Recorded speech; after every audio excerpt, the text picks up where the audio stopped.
All right, guys, what's up? It's Jack, and welcome back to another video. And yeah, this is going to be my next top 10 or top 10 legendary games for whatever console generation. And the first time I did the SNES. And now I am going to focus on the Xbox 3D era. Now, as regular tradition would have it, and rightfully so, these are games that I played. So there might be a few games that are on this list that are basically omitted, that are absolutely legendary games, but I didn't play them myself, so therefore I really don't have a say in it, even though I would probably put them on this list because, well, 90+% of the population can't be wrong, can they? But all in all, these are the games that I played, and of course, as in the previous series where I covered the SNES, when I mention a game first, it doesn't mean that it's number 10, and then the one that I mentioned last is my number 1. It doesn't go that way. I hold all of these games that I'm about to talk about in the same regard. They're all legendary games in my humble opinion. And again, they're the ones that I played. So without further ado, let's get into it. All right, ladies and gentlemen, so the first game on the list is BioShock. Now, BioShock kind of came out of nowhere for me, but I did play it because I was absolutely like stunned, obviously, by the visuals of the game. And the story was very interesting, and I've always wanted to play a game where everything basically took place underwater. That kind of a setting was very appealing to me, but when you get down in it, you notice that it's very gritty, it's very dirty. There's a whole bunch of fucked up shit that ended up happening in the story of that game. And you got the big daddies going around everywhere. You had the little sisters, which you could choose to either harvest or free, which I will say that I am actually very proud to say that I freed all the little sisters. I did not harvest them, even though it was tempting to do so, but I wanted to basically be the good guy. Granted, you could always go back and play a different way, but ultimately, at the end of the day, BioShock it really is a masterpiece in terms of how you can craft things and create things, in terms of upgrades and everything like that. You have the splicers and shit like that. It's the plasmids. I mean, like BioShock really was something that was original. I think the only thing that probably was not original about BioShock was the fact that it was a first-person shooter, obviously. But other than that, in terms of everything that BioShock provided, BioShock is 100%, without a shadow of a doubt, something that was very original, and it really kept you in the game from beginning to the end. And I finished the game. I finished the game. I had absolutely no problem finishing the game. I grinded for hours at a time. I enjoyed the process from start to finish.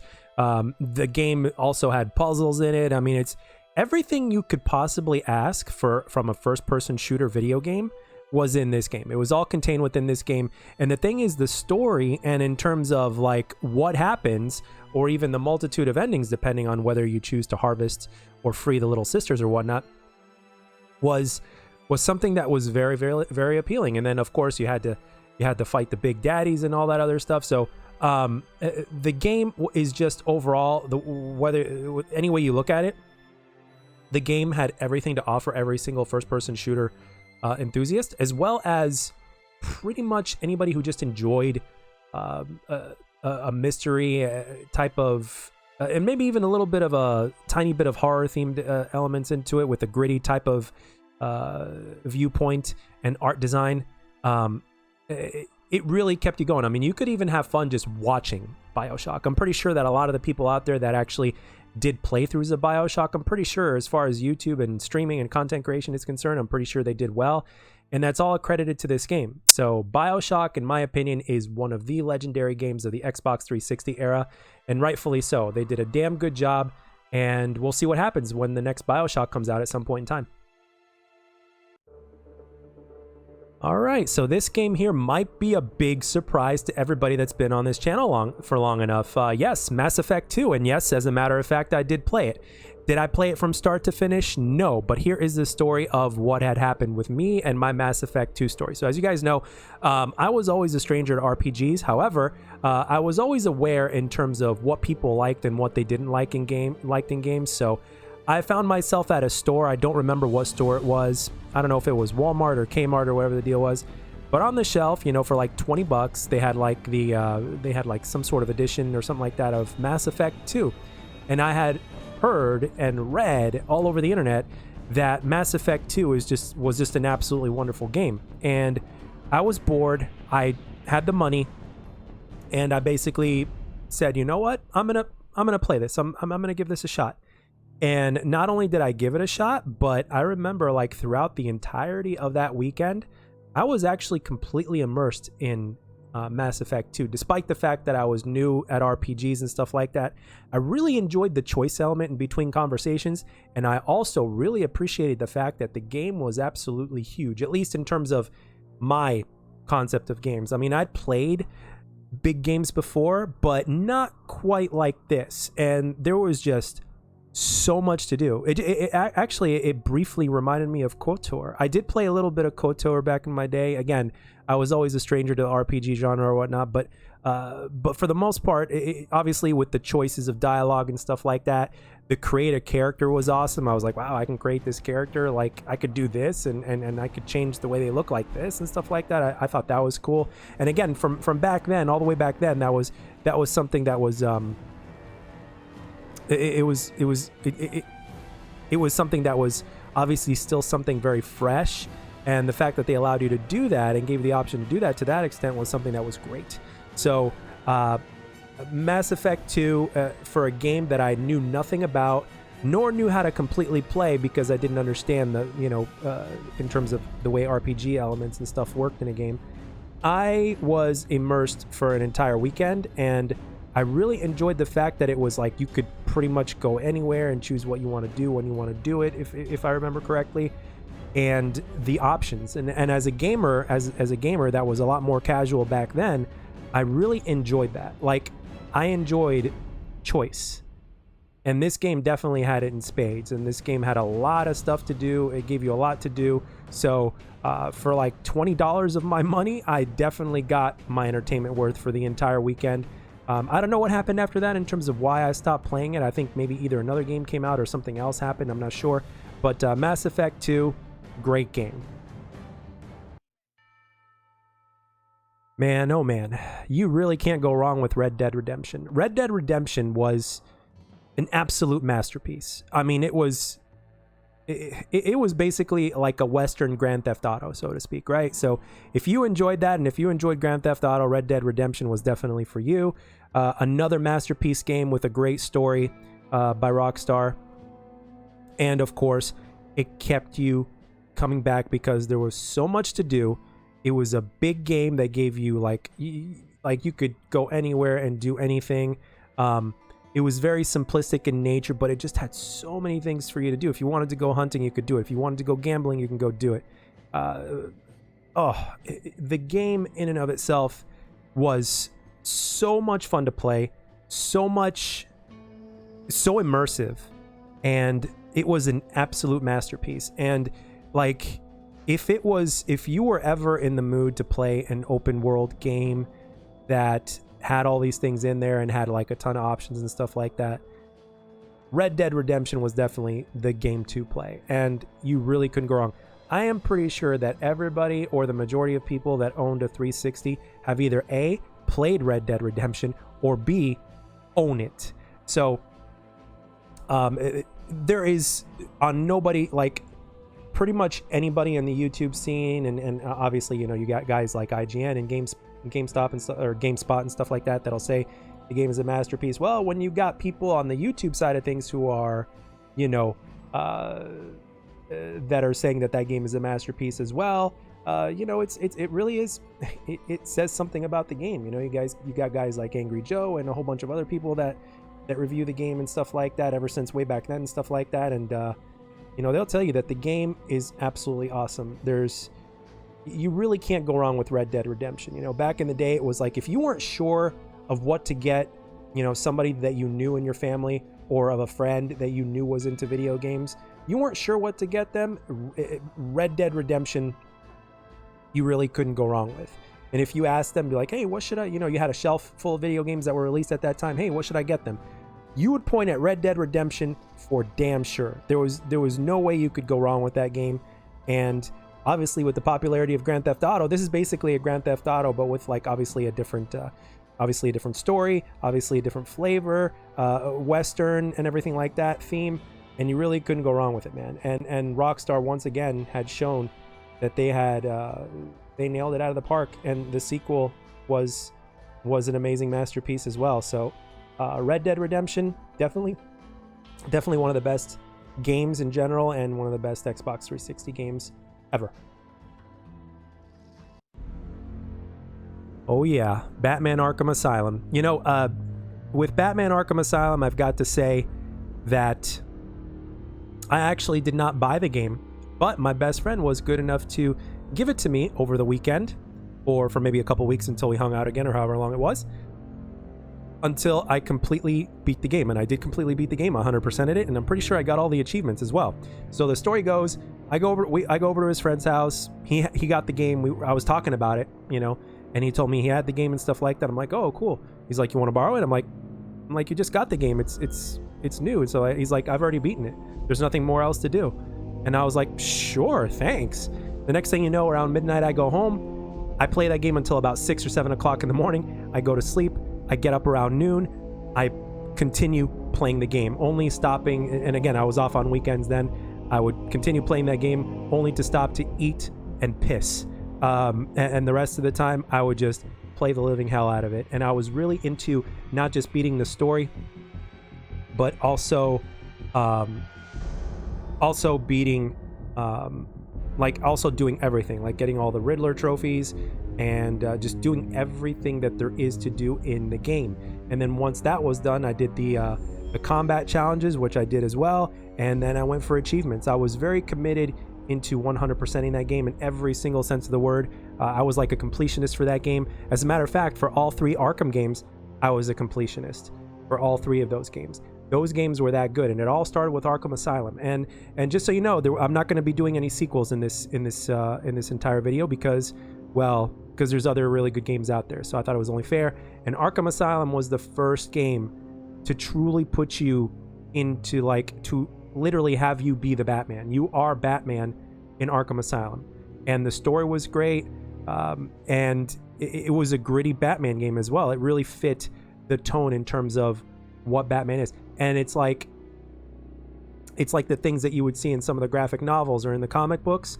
It was, some of those things were obviously slapped onto the video game in some ways, and obviously there had to be corners that they had to cut, because obviously some of the things you see in the graphic novels and in the comic books or whatnot are even too dark, even for a game like Arkham Asylum, unless they wanted to make it an M for mature, but which they obviously didn't. But with that being said, that game, Batman Arkham Asylum, is an absolute masterpiece. It is one of the best Batman games ever made. Rocksteady really nailed it out of the park, and Arkham Knight and Arkham City were also masterpieces in their own right, especially Arkham City. But Batman Arkham Asylum was the origins. And with that being said, I'm really going to miss Kevin Conroy's voice, as he recently passed. Rest in peace, Kevin Conroy. You will always be Batman. Gears of War. So in Gears of War, I actually played that game before I even got a 360. I didn't have a 360 at the time, but a coworker of mine did, and he ended up getting a 360. He ended up getting Gears of War. It all started with sports games, and then he got Gears of War. And once he got Gears of War, it was like, holy hell. It was absolutely an incredible experience, because number one, the first thing you notice is that, damn, this game looks fucking amazing. Like, Gears of War looked absolutely incredible. There was absolutely no denying it. And basically, the game also played very well. It had a very unique style. It was a third-person shooter, but in terms of the way the point of view was whenever you aim down sights to shoot or whatnot, or zoom in, was really good. It had its own feel to it. It was brand new. It was a brand new IP for the Xbox, and it was really, really good. The campaign was excellent. It had its own tone. It was obviously a mature rated game. Cliff Bleszinski and his crew did an excellent job at making it. It was great. And then of course you had the sense of humor that goes into it. The campaign in and of itself was really good from start to finish. The multiplayer, I personally never really got into. It really wasn't my cup of tea. But with that being said, The campaign from start to finish was excellent. As a matter of fact, I played it more than once, and I did actually beat it on the hardest difficulty. I enjoyed it. Obviously, you learned really quickly that you couldn't just go rushing in like you could at normal difficulty or an easy difficulty. You had to basically, you had to basically be very methodical. You had to take cover, and you had to take your time. No matter how long it took you in order to put down an enemy, it's like you really had to be very defensive in terms of how you played it. I'm sure there are other people out there that have mastered the game so well that they could go balls to the wall, no problem, because they've mastered it so well and they know what's going to happen before it happens. But in my case, when I beat it on the hardest difficulty, that's the approach that I took. And of course, you had to find all the cog tags and stuff like that, which was always something. Again, I always enjoyed that. But Gears of War was absolutely amazing for its time. The game would make amazing sequels. It's still around today. They're talking about doing a Gears of War show on Netflix or whatever it is. Hopefully they get it right. Who knows? Only time will tell. But at the end of the day, when you look at it, Gears of War was absolutely one of the best 360 games, and it really laid the groundwork for the games, for the sequels that would come after it. And it also took a lot of people's eyes off of Halo, because people were getting tired of Halo, and then bam, Microsoft creates this, and they nailed it they hit it right out of the park. And Gears of War definitely, in my opinion, has legendary status for the 360 era. Oh yeah, Call of Duty Black Ops. Now, I was going back and forth on whether or not to put Modern Warfare 2 in here, but I asked myself a very simple question: which game did I personally enjoy more, Call of Duty Modern Warfare 2 or Black Ops 1? And the answer to that was Black Ops 1.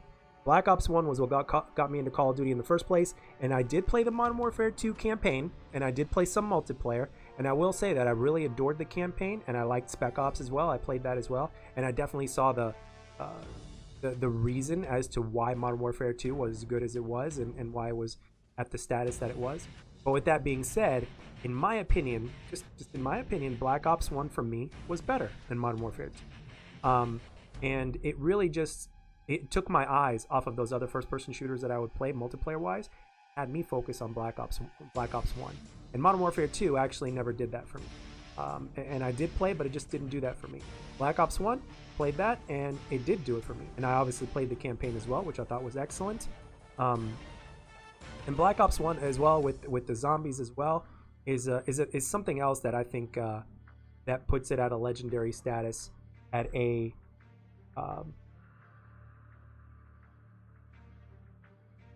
higher level than, say, than Spec Ops. Zombies starting at World at War really took fans' attention, and then obviously in Black Ops 1 they continued that tradition, and they kept upgrading, creating, and all that kind of stuff, and a lot of fans were wondering about that. And even me, like, for me personally, granted I didn't know any better, I was just trying to survive and get weapons and stuff like that, but the mode for me back then was incredibly addictive. I bet you if I played Black Ops 1 right now on PC, I would probably be very addicted to the zombies mode, honestly. And it would be really good practice for mouse and keyboard for a noob like me on mouse and keyboard. So, and at the same time, knowing a little bit more about it, I'd probably really get into it and probably immerse myself into it. But when you look at it as a whole in terms of what they offered from a multiplayer perspective, campaign perspective, from a zombies perspective, it was a fully loaded package, and it was definitely something that is worthy, in my opinion, of legendary status. Black Ops 1 for the 360, I know it wasn't a console exclusive, but I had to put it on this list simply because of the fact that it was just that damn good. It was that damn good. And again, not all the games on this list are exclusive, but I did play them for the 360, and that's the console that I had before my Red Rings of Death and PS3. But that's another video for another day. But Call of Duty Black Ops 1, arguably the best Call of Duty of all time, and I played it for hours and hours and hours upon days, and that is another reason why the game in of itself, legendary status.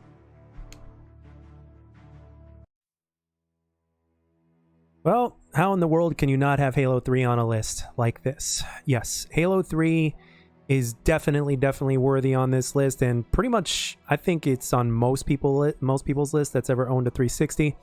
It came out when the console was just was brand new. It was also the first time we had a beta, it was that big. And it was also the third game in the series, which would mark the conclusion of the trilogy, which a lot of people were really looking forward to because they were let down with Halo 2 in terms of its ending being abruptly just done. And when you start Halo 3, it absolutely made sense. But in terms of everything that we got with that game, the multiplayer, the campaign, I think with Forge as well, if I'm not mistaken, like, you put it all together, Halo 3 was not only a complete package, but it delivered on every single front. The graphics were good. The multiplayer gameplay is said to be among the best in the series to this day among many Halo fans, and including competitive and casual alike. I mean, obviously, there's some people that have their preferences, some more than others, no doubt about it, just like any other game out there.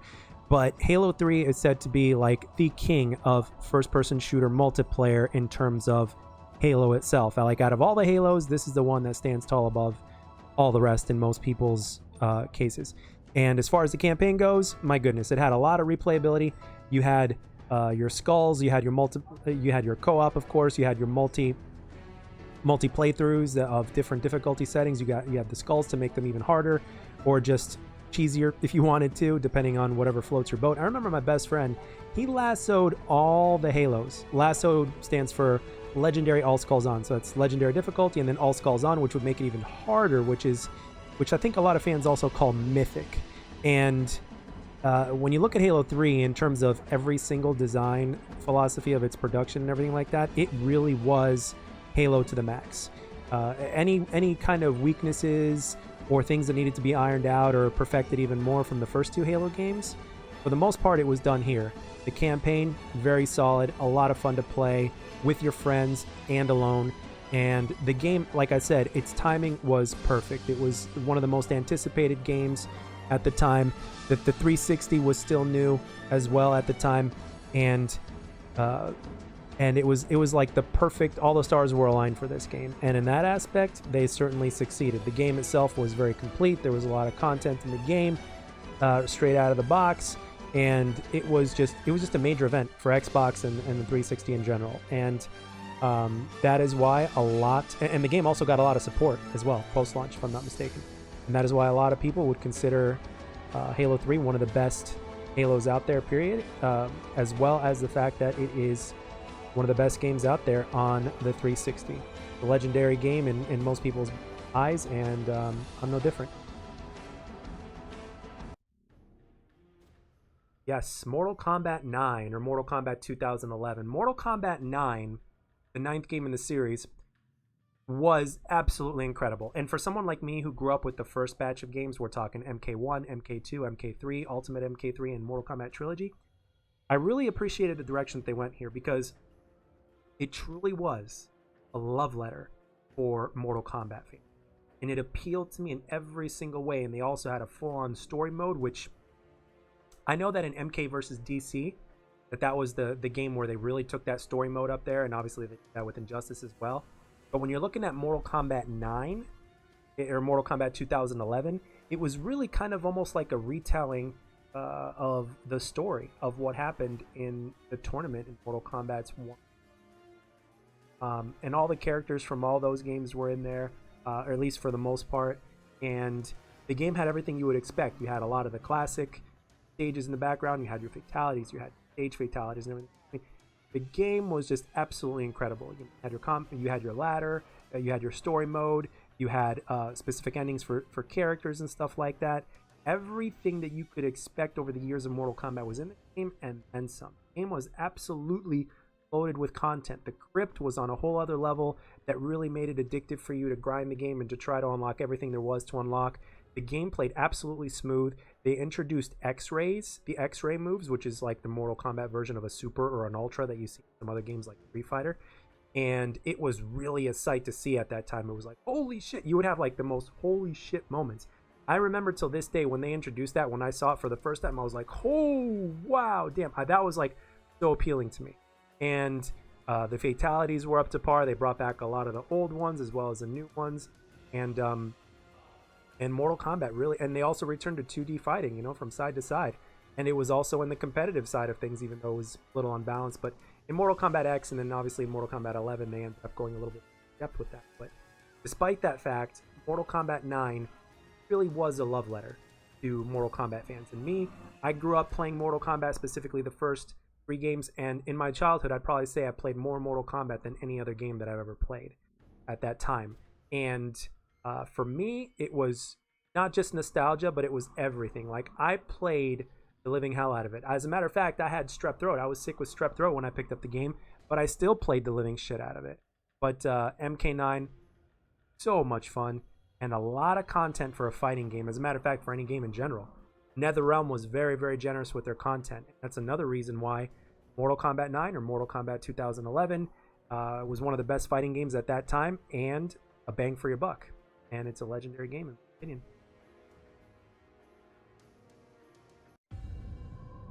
Oh yeah, Assassin's Creed. Assassin's Creed was absolutely incredible. The very first one just introduced you to a whole different type of game with a whole different story, brand new story, universe and stuff like that. And obviously they made a ton of sequels since then, and rightfully so, because you could literally go all over the place with these sequels and explore so many different eras of time and everything like that.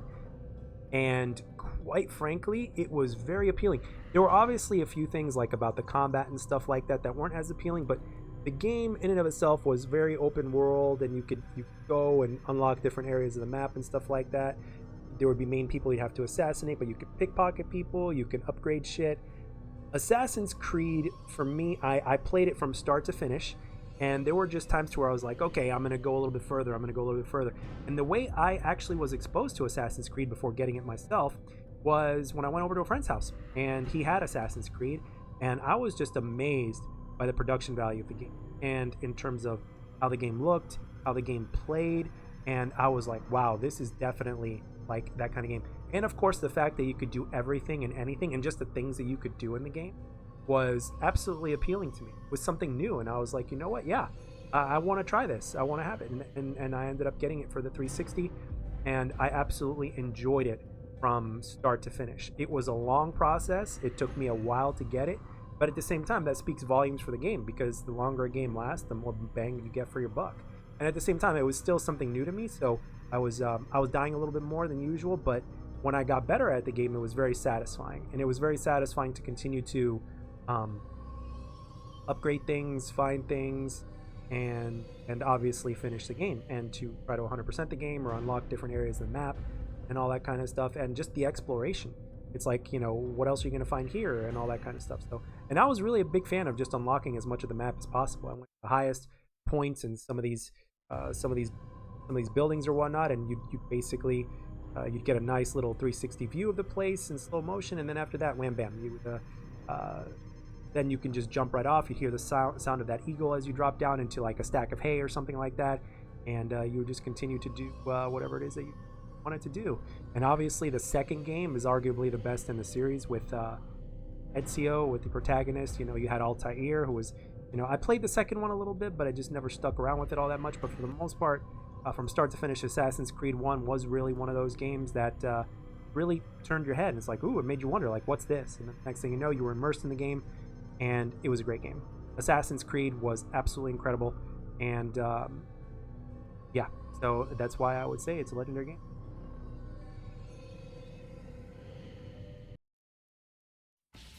All right, the next one on my list, Devil May Cry 4. I have had the honor and pleasure of beating this game multiple times. As a matter of fact, I beat the game on multiple difficulties. However, when I was first exposed to the game, which was actually by the same friend who actually exposed me to Assassin's Creed, basically he got an S rating on every single one of the levels, and I was like, what the hell? He sent me a text message, and I'm like, dude, you know, and he told me like he spent like 1 or 2 whole days just playing the game and just going for S on every single thing. I'm like, holy shit, dude. He sent me that text, and I was like, no way. So I don't know if he beat it on every single difficulty or not, but yeah, Devil May Cry 4 was awesome because I was a big fan of Devil May Cry 3, and I like Nero, but I really was happy at the second half of the game because I pretty much played as Dante after that, and I even played the Bloody Palace as Dante. I also played it with Nero as well, but with Dante, there's just so many moves you can do, and you can switch on the fly with your styles as well, which was something you couldn't do in Devil May Cry 3. You could only pick one at a time, you know, and you couldn't switch on the fly. But Now with the D-pad and everything, yeah, you could switch on the fly, and Dante just had an incredible amount of moves, and it really just took, it really had to be really good in order to pull off some slick shit with Dante while changing up your styles, knowing how all the moves work and all the different weapons and stuff like that, which could also be changed on the fly. So there was a lot of multitasking going on. So I'm pretty sure that the best Devil May Cry 4 players are the ones that probably use Dante more than Nero, even though the game itself was specifically built around Nero. I would say that majority of the fans would probably choose Dante because of the sheer amount of moves you can do. Plus, at the same time, Dante is the main person you've always played at, right? Which turned a lot of people off in Devil May Cry 4. But again, you know, overall it was the right move because Devil May Cry 5 did something similar, but yet it did it right. And people just got used to it. But the thing is, at the end of the day, with Devil May Cry, it was all about the gameplay and the style as well, getting the combos together and everything like that. And Devil May Cry is an excellent action game. It really has a lot of depth into combat, which is something that I think a lot of people could appreciate.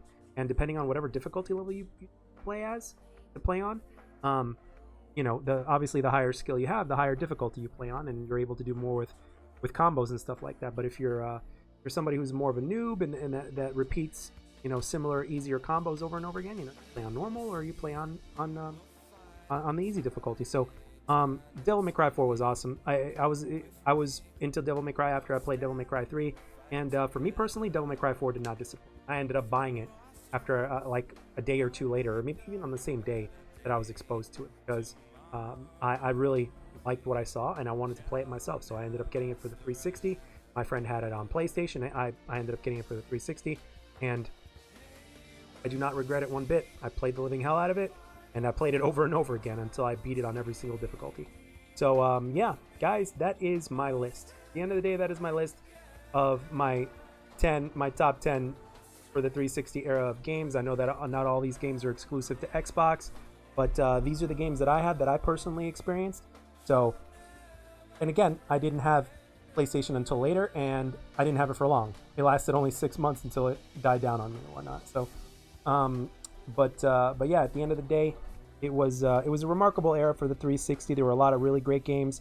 Xbox really put themselves on the map with 360. I mean, obviously the original Xbox was a success, but the 360 in and of itself really took it to a whole other level thanks to Xbox Live. Obviously, the fact that the partnership with Call of Duty on Xbox, I believe, helped it as well. But overall, from like when you look at all the different games, whether they were Xbox exclusives or not, along with Xbox Live and everything else like that, it's like that was something that that just really they did everything right. Xbox at the 360, they did everything right. So, and yeah, I really missed that Xbox 360 dashboard, man. I don't know about you guys, but that 360 dashboard was awesome, and it would be nice if we saw something like that again. But for whatever reason, we're not. But hey, it is what it is. I mean, they could change it if they want, but I don't know. I guess it's just a minor thing that they're not going to do. But anyway, that is my list. So to review again, it was what was it? It was BioShock, Mass Effect 2, Red Dead Redemption, Arkham Asylum, Gears of War, Halo 3, Black Ops, Mortal Kombat 9, Assassin's Creed, and Devil May Cry 4. So let me know down in the comment section, what's your list? Like, if you had a 360, what were the games that you say were the best games that you played for that system? They don't have to be exclusive, just like in this video. Let me know. And which game of this list did you have the most fun playing? But anyway, that's all I got for this one, guys. I hope you enjoyed this video. I'll catch you guys in the next one.